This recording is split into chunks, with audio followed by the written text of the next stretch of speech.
Salut les petits loups. Alors on se retrouve aujourd'hui pour le point règle maintenant, on va dire, sur Warhammer The Old World.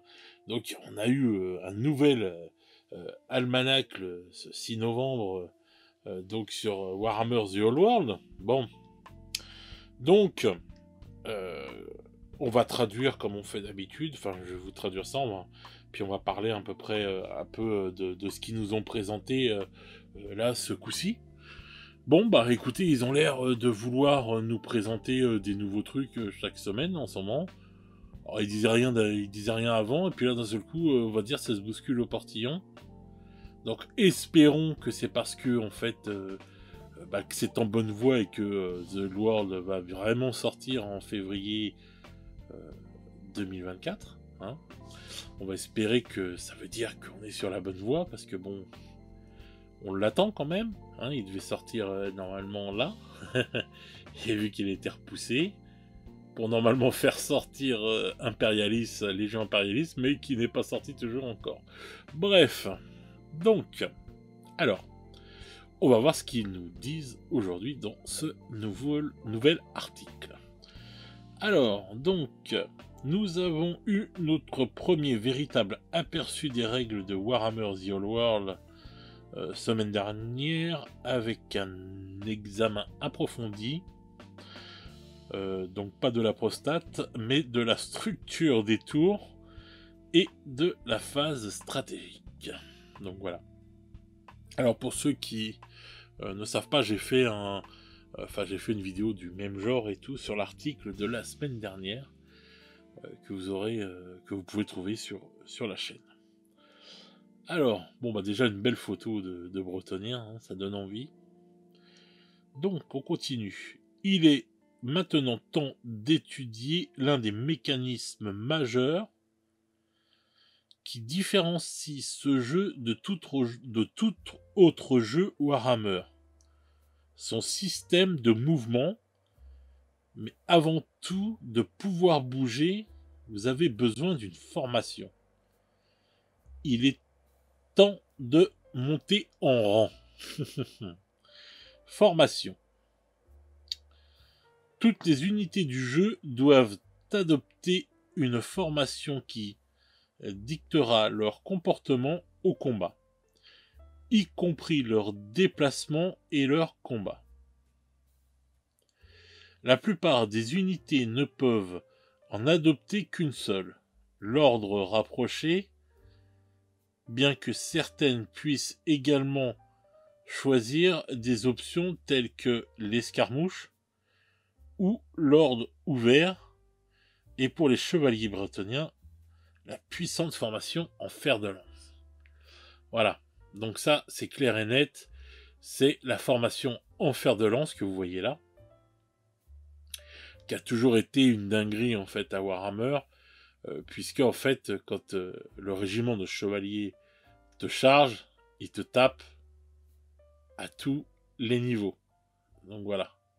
Donc c'est pour ça que c'est comme une lance et tout, et qu'elle rentre à l'intérieur, bah vous voyez, d'un gros régiment comme ça, compact, et hop, il rentre dedans et vram, et il défonce le truc, etc., etc.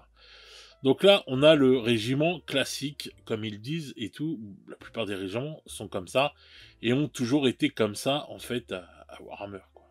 Hormis quelques figurines qui étaient, par exemple, comme les flagellants dans l'armée de l'Empire, qui étaient des figurines, on va dire, qui se mettaient autrement, ou comme les boulets, là, les gobelins de la nuit avec les boulets, là, et tout, qui étaient tout seuls, et tout, etc., etc. Ensuite, donc ça, l'affaire de lance typique comment ça s'appelle, bretonien. Et donc là, on a le skirmish, donc escarmouche. Et voilà, quoi. Donc comme ça, en fait, ils sont en mode pas collés. Je crois que les cavaliers qui se lèvent pouvaient être comme ça, justement. Donc, alors comme ils disent au-dessus, là, la plupart des unités ne peuvent en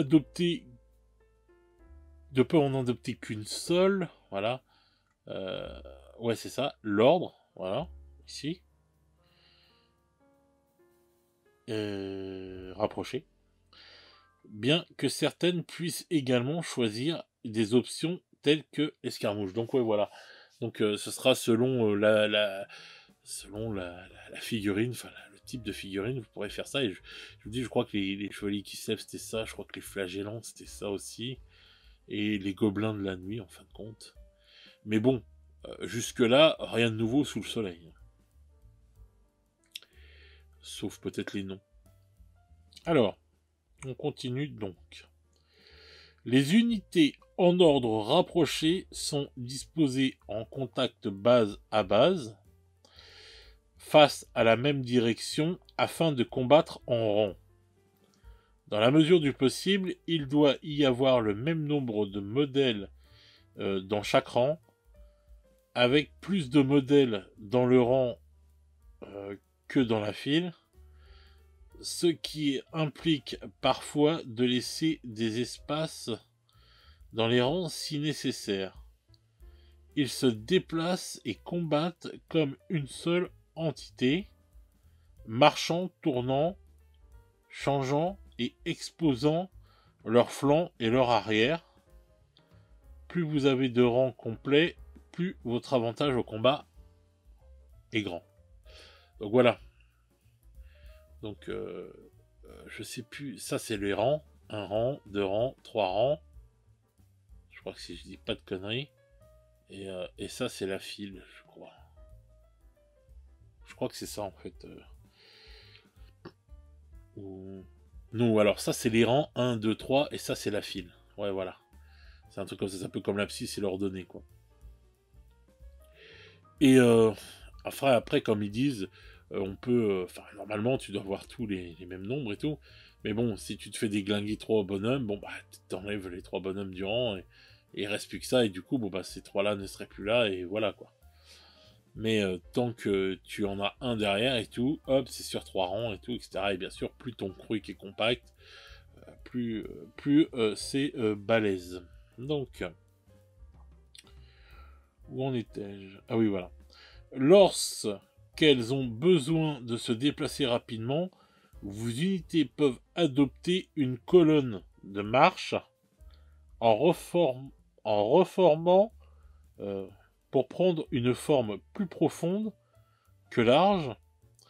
Une unité ainsi formée ne peut pas changer et ne gagne aucun bonus de rang au combat, mais elle peut se déplacer à une vitesse triple. D'accord. Ok.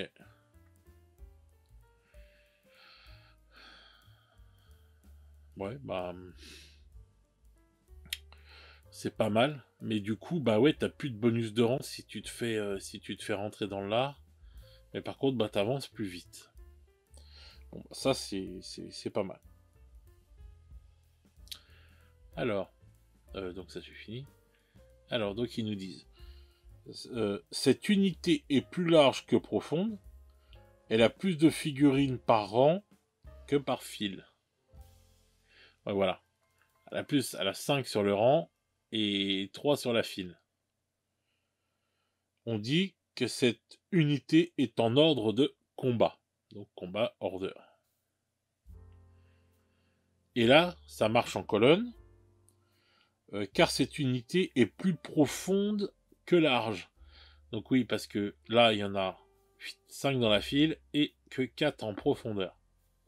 Donc là, elle est en mode... enfin, marcher de colonne, quoi. Enfin, marche en colonne, quoi. Et donc, ce serait ça qui nous ferait aller plus vite, si je ne dis pas de conneries. Donc, ce serait ça. Et donc là, du coup... Ah bah oui, donc comme... Ah ouais, voilà, ça y est, j'ai compris. Là, on a le bonus de rang. Parce que ils sont tous compacts, voilà, et tout. Il y en a là, et tout, c'est pareil.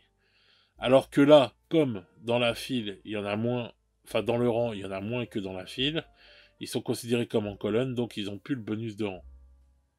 Voilà. Il suffirait de repasser ces 4-là ici. Et là, vous récupérez à peu près ça. Et vous avez un bonus de rang. Voilà. Alors, les unités avec la règle spéciale Skirmisher,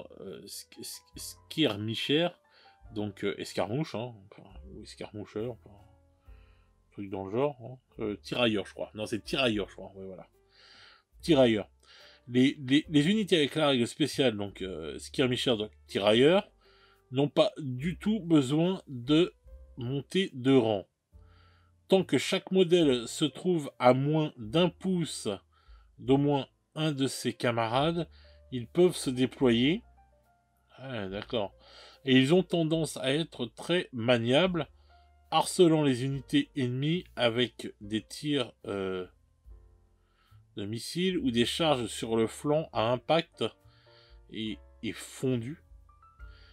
Pendant ce temps, les unités en ordre ouvert combattent toujours en rang, mais elles sont plus rapides, plus agiles et gèrent mieux les terrains difficiles.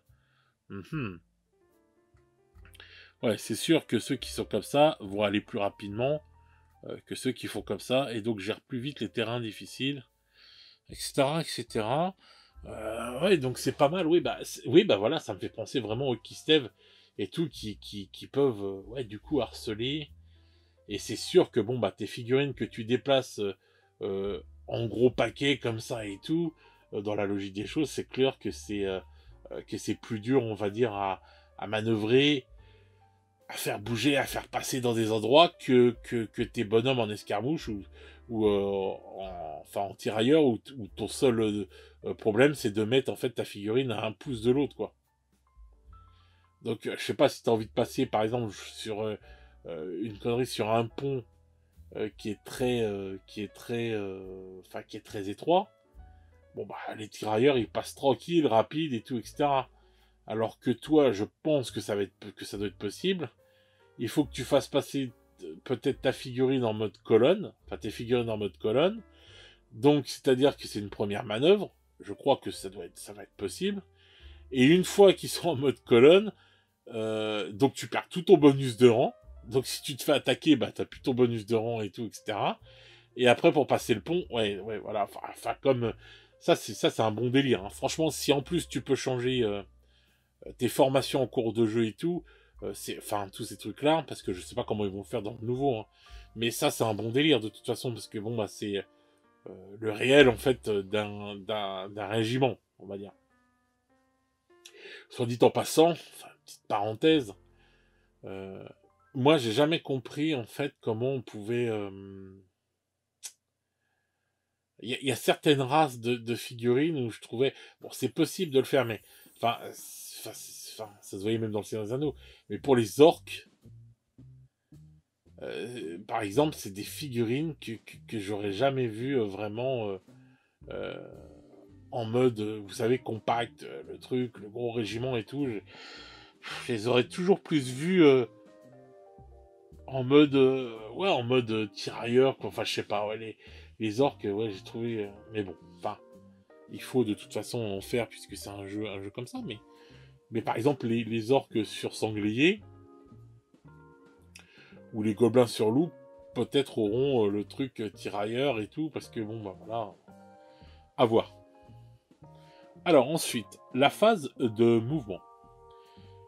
Il y a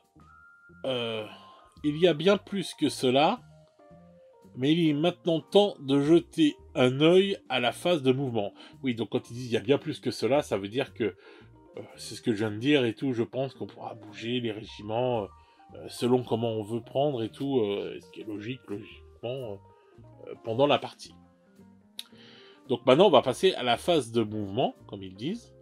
Celle-ci est, comme pour chaque phase de jeu, divisée en 4 parties. Oh là là. D'accord. Donc ils aiment bien tout diviser en 4. S'ils pouvaient faire pareil avec les prix, ce serait pas mal. Je dis ça, je ne dis rien. Alors. Le premier d'entre eux est déclaré des charges. Ah oui, donc on commence par on déclare les charges, dans lequel le joueur actif désigne chaque unité qu'il souhaite charger et ses cibles. Charger est le seul moyen d'entrer en combat et il y a quelques mises en garde. La cible doit être visible par votre unité et au moins partiellement dans un arc avant. Et votre unité ne peut pas être en fuite, ralliée ce tour-ci ou déjà engagée dans un combat. Ce qui est logique. Vous pouvez cependant prémesurer la distance jusqu'à vos cibles. Ah, ça c'est bien. Ça c'est bien. Ouais, donc oui, bah oui, ça te permet de voir, bon bah tu sais que tu charges, je sais pas, 30 cm. Hop, tu prends ton mètre, tu pars autour et tu vois à peu près, bah, tu verras où tu peux charger, enfin qui tu peux charger, ou si tu peux charger. Et bien sûr, bah, selon si tu vois ou pas la figurine, bon ça, enfin l'armée, etc. Enfin ça c'est logique, c'est toujours été comme ça de toute façon dans les trucs, et puis bah ce que tu peux charger ou pas, quoi. Parce que, comme je disais, bon bah il faut le bouger le régiment, quoi, des fois, pour pouvoir arriver à charger la figurine. Alors, après tout cela, le joueur inactif déclare des réactions de charge. Ah, ça, c'est des choses qui m'intéressent.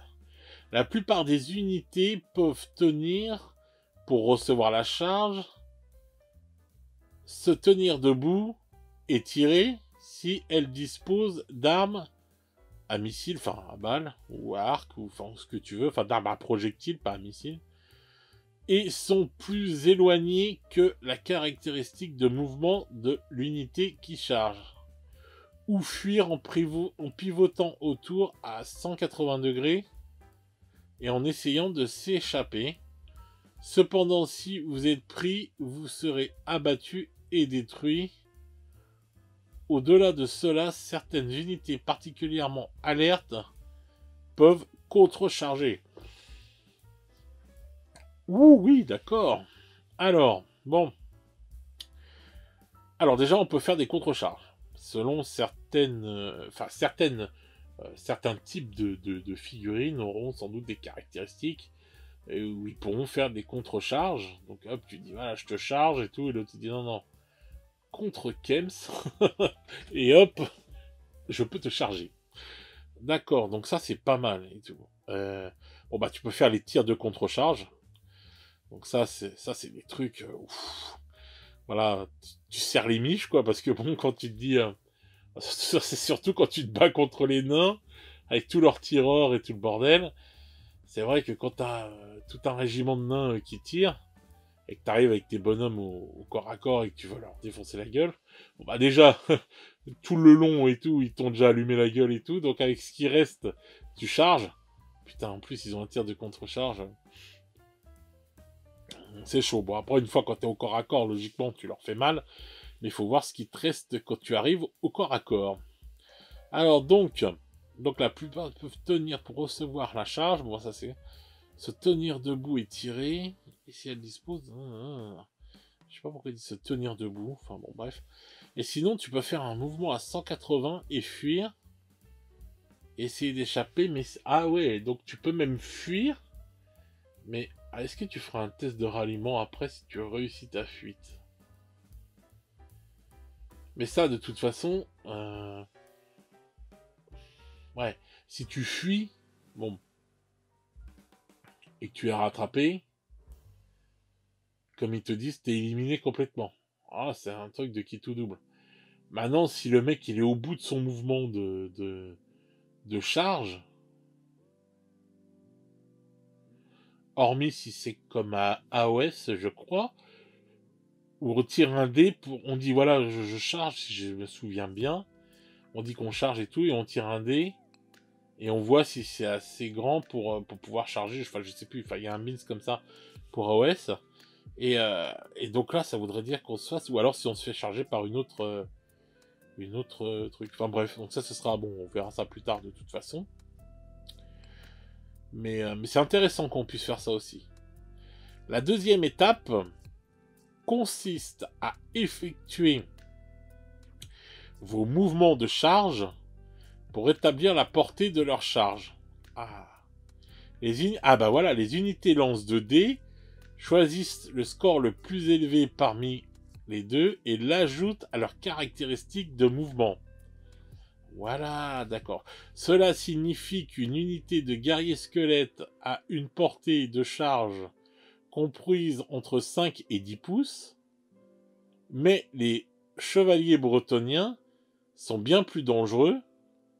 Leur règle spéciale Swift Stride ajoute un dé de 6 supplémentaire à chaque charge qu'ils effectuent. Ah oui. Ah donc c'est pas... alors attendez. Ah bah oui, 5 à 10 pouces. Parce que ça c'est avec le mouvement en plus, quoi, on va dire. Attendez. Le deuxième étape d'un... pour établir la portée de leur charge, les unités lancent 2 dés. Ils choisissent le score le plus élevé parmi les deux et ajoutent à leurs caractéristiques de mouvement. Ah oui, donc ça veut dire que les squelettes ont un mouvement de 4. Donc si jette un dé, s'ils font 1, ils font 5. 5 pouces de charge. Et s'ils font 6, bah, ils vont jusqu'à 10 pouces.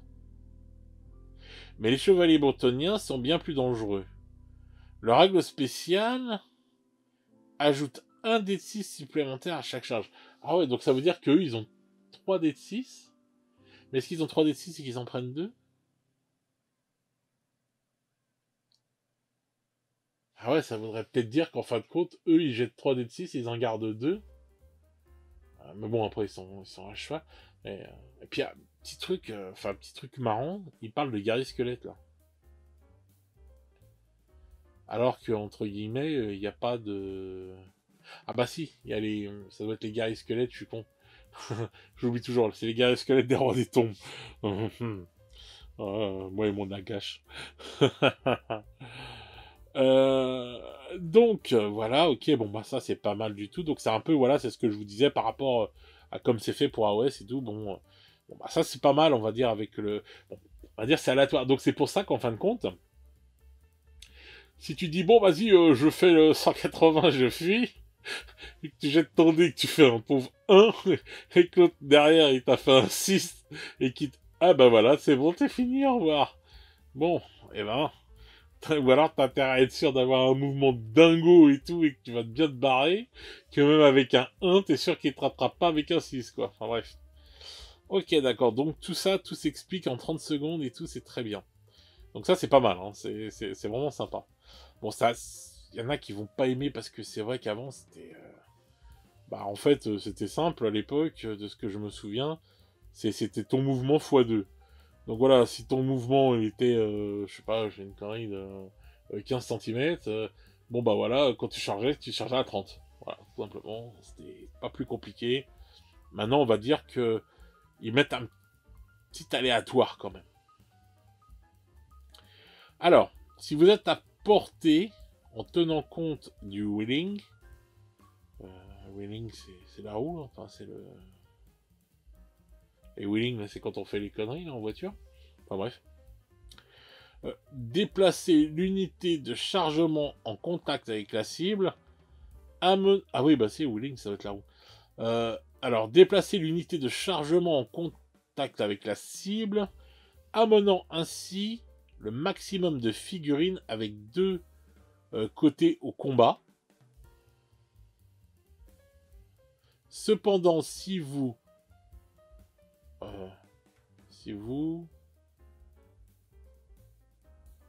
reniflez, non, le jet, la charge a échoué. Ouais, enfin, si vous ratez, ouais, d'accord.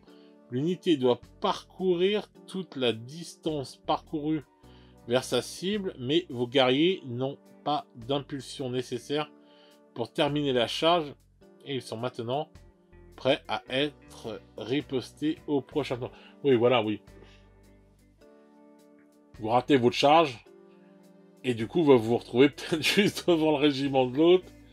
Et voilà, on se dit coucou et puis bon, bah, au tour prochain, t'as intérêt à avoir ton tour, à gagner ton tour, sinon tu te fais...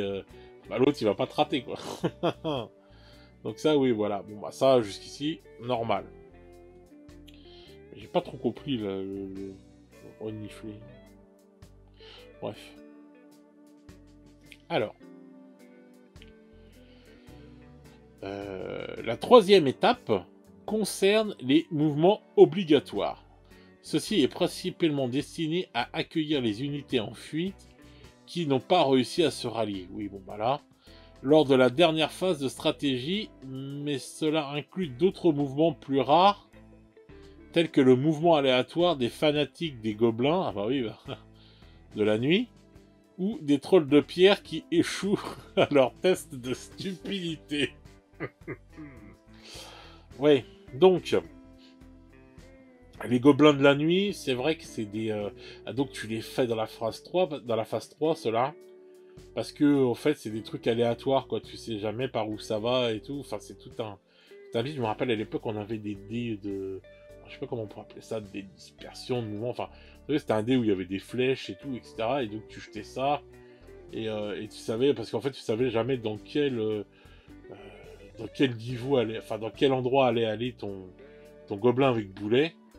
Bon bah t'espérais qu'il tape dans un régiment parce que c'est vrai que ça faisait des dégâts de zinzin quand il tapait dedans, mais tant qu'il avait pas tapé, le machin il pouvait faire tout le tour de la table comme une boule de flipper qui roule. Ouais putain ça faut que j'arrête avec l'humour. Et donc c'est là aussi où on fait les tests de stupidité des trolls de pierre. Et puis bon bah les tests, bah voilà, bah oui, donc si t'as raté ton ralliement et tout, bon bah et que ta figurine, enfin ton régiment fait 4 de mouvement, bon bah c'est à ce moment-là que tu vas l'avancer de 4 de mouvement dans la direction où il se barre quoi, en fait. En attendant le prochain tour, voir si tu peux le rallier. Donc ça c'est la troisième étape. La quatrième étape couvre les mouvements restants, des manœuvres régulières qui n'aboutissent pas à un combat. Oui, ouais, donc voilà, ouais, donc si vous devez passer, ouais, voilà, ce que je disais tout à l'heure. En fait, si tu dois passer dans un endroit un peu relou et tout, etc., ce sera là. La mécanique du mouvement, comme on peut s'y attendre, d'un jeu d'unité multimodèle agissant de concert, le mouvement de Warhammer The Old World est assez complexe. En général, les unités peuvent se déplacer ou marcher en effectuant des manœuvres en cours de route. Dans le premier cas... Ah oui, attendez. Ah voilà, wheel maneuver. La roue de manœuvre. Alors, donc on en était...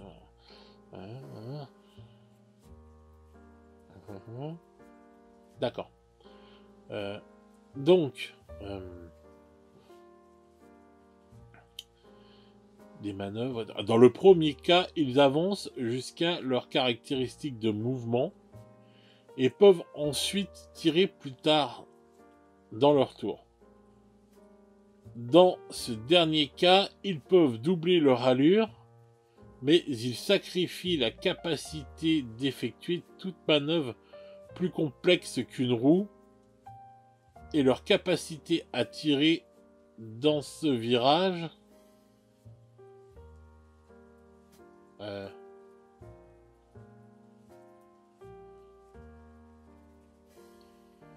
et leur capacité à tirer dans ce virage. Ah ouais, pour la vitesse, ouais, d'accord. Donc ça, c'est le premier cas. Hop, ils font ça, mais ils peuvent tirer. Ouais, en fait, c'est... En gros, tu prends tes bonhommes, ils étaient comme ça, et hop, tu les mets comme ça. Ou alors, si tu les mets comme ça, et puis ils sont comme ça. Mais ça, en fait c'est quand tu prends tes tireurs et que tu veux, en fait, les orienter, quoi, on va dire. Mais là, quand tu fais comme ça, puis comme ça, et enfin, tu arrives là, enfin, tu fais ça comme ça, tac, tac, tac, tac, bon, bah là, c'est clair que tu peux pas tirer. D'accord. Bah, du classique. Je crois que c'est ça. Je vois pas... Alors, lorsqu'elle se déplace, une unité peut effectuer une roue dans laquelle l'unité pivote depuis l'un des coins avant de son bord d'attaque. mesurant la distance par rapport au modèle extérieur. Vous pouvez également faire pivoter toutes les figurines d'une unité de 90 à 180 degrés en dépensant un quart de votre mouvement pour chaque 90 degrés. Donc, les squelettes qui ont 4 de mouvement, si vous faites à 180 degrés, ça vous prend 2 sur les 4 et il vous reste 2 pour avancer. Ou pour charger. Mais est-ce qu'on peut charger après? On ne sait pas. En dépensant donc un quart de votre mouvement pour chaque 90 degrés. Vous déplacez en arrière ou sur les côtés à mi-allure et redressez le rang pour reformer.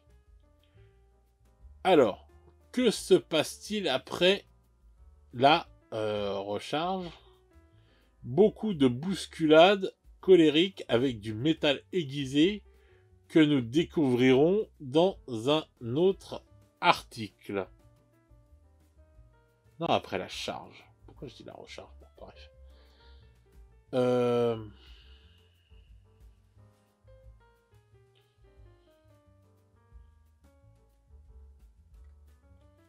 Ouais, donc on va voir ça dans un prochain article. Ouais, c'est bien ça. Rouler est le meilleur moyen de modifier... Voilà, c'est là. Rouler est le meilleur moyen de modifier la direction. Enfin, ouais, se servir de la roue. Hein. Rouler, c'est pas... Voilà. D'une unité est orientée tout en étant capable d'avancer pour faire une roue de bord d'attaque de l'unité avance en pivotant autour d'un de ses coins avant. Oui, voilà, c'est par rapport au coin avant. Voilà, ils vous font voir comment on peut pivoter et tout, etc. Voilà, donc c'est ce qu'on vient de dire. Alors là, ce qu'on apprend d'autre, c'est qu'est-ce qui se passe après la charge. Beaucoup de bousculades, bon, bien sûr, et tout, ils vont se taper, ça c'est clair. Mais on sait déjà qu'on a fait la stratégie phase, la mouvement phase, et on sait que le prochain, peut-être la semaine prochaine, ce sera la shooting phase. Bon, alors, ce nouvel article nous parle donc du mouvement. Moi, jusque-là, oui, voilà, du classique, entre guillemets. Je vois pas trop, en fait... je vois pas trop de changements par rapport à ce que j'ai déjà vu. Si je ne m'abuse. Peut-être que ce qui est un peu nouveau, c'est le mode tirailleur, mais moi, ça, je l'avais déjà vu... à l'époque, enfin, voilà. Donc, du classique, je sais pas pourquoi au début ils ont dit oui, machin, nouveau truc et tout. Enfin, jusque-là, ouais, je sais pas, jusque-là, je trouve ça normal. Les classiques, maintenant, moi, c'est vrai, j'ai pas fait la dernière version, les dernières versions de Battle. Je me suis arrêté, je crois, la V6, si je ne dis pas de conneries. Mais bon, je pense que c'était... Puis bon, c'était il y a longtemps, oh là là. Mon Dieu, c'est pas frais dans ma tête, tout ça. S'il y en a qui s'effraient pour eux et tout, qui y jouent encore ou je ne sais quoi, vous n'hésitez pas à me dire dans les commentaires et tout si vous trouvez qu'il y a vraiment un gros changement par rapport aux dernières moutures de Battle ou quoi que ce soit, parce que moi j'ai vraiment joué un truc de fou à la V1, à la V2, peut-être même jusqu'à la V3, non V2, ouais, V1, V2, et après V3, V4, V5, V6 j'ai joué et tout, mais comme je joue à plein d'autres jeux, enfin bref, c'est trop fou dans ma tête et je me rappelle plus de ma V2 et de ma V1 qu'autre chose, quoi. Enfin, voilà, bref. Donc, vous me dites dans les commentaires si vous trouvez qu'il y a de la nouveauté. Pour moi, non. C'est classique. Ah si, la nouveauté, c'est tu jettes ton dé en plus et tout. Moi, je sais que ça, à l'époque, je l'avais pas. Si j'ai pas de conneries, mais non, je l'avais pas. C'était vraiment... tu doubles ton mouvement et tu charges, si je dis plus de bêtises, enfin bref. Mais, donc vous me dites dans les commentaires si vous voyez des trucs nouveaux, comment vous pensez, comment vous voyez le truc, enfin si vous trouvez que c'est bien ou pas, etc., etc. Et bah voilà vos ressentis par rapport à tout ça. Moi, je trouve que l'article est pas mal. Je trouve ça sympa ce qu'on apprend là. Maintenant, j'ai l'impression que bon, bah, ils vont nous en faire un peut-être toutes les semaines. Alors, ils ont l'air d'avoir voulu faire que 3 trucs. Je sais pas, je pense qu'après ils vont nous faire quand même le combat. Et ouais, je pense qu'ils vont nous faire quand même le combat, mais on va dire que ouais, entre-temps ils vont peut-être nous faire voir des figurines, des trucs comme ça, mais ils ont l'air de vouloir en ce moment se rattraper un peu et nous mettre du Old World toutes les semaines. Bon, on va voir si ça continue comme ça. Là, normalement, il y a un événement qui arrive dans pas longtemps. Et je crois, de ce que j'ai entendu, normalement dans les rumeurs ou quoi que ce soit, que l'armée des Rois des Tombes va être présentée au complet comme on nous a présenté l'armée de Bretoniens. Donc c'est bien, on va pouvoir voir les nouvelles les figurines qui auront été refaites par pour les Rois des Tombes. Alors sauf parce que là je m'attendais à ce qu'ils fassent quelques petits trucs, genre nous montrer des figurines en attendant, vous savez, petit à petit, comme ils ont sorti pour les Bretoniens, là, quand ils meublaient et tout, etc. Mais là, bon, à voir. Donc, on va attendre de voir les prochains éléments. Mais jusqu'à maintenant, bah, je suis content d'avoir un petit, article toutes les semaines, à peu près. Ça fait plaisir à voir. Et puis bah voilà, au moins on a de la vie, au moins on a de quoi parler et débattre et tout, etc. Et puis sinon je reste à l'affût tout le temps des rumeurs ou quoi que ce soit. En ce moment, je n'en vois pas je n'en entends pas pour Battle, enfin pour The Old World. Peut-être ça va venir. J'espère, ce serait cool. Et puis voilà, quoi, les petits loups. Donc bah dites-moi dans les commentaires ce que vous en pensez, hein, ce serait cool. Sinon, bah moi je vous souhaite une bonne journée ou une bonne soirée selon comment vous regardez cette vidéo. Et je vous dis à très vite pour de nouvelles aventures. Ciao ciao les petits loups.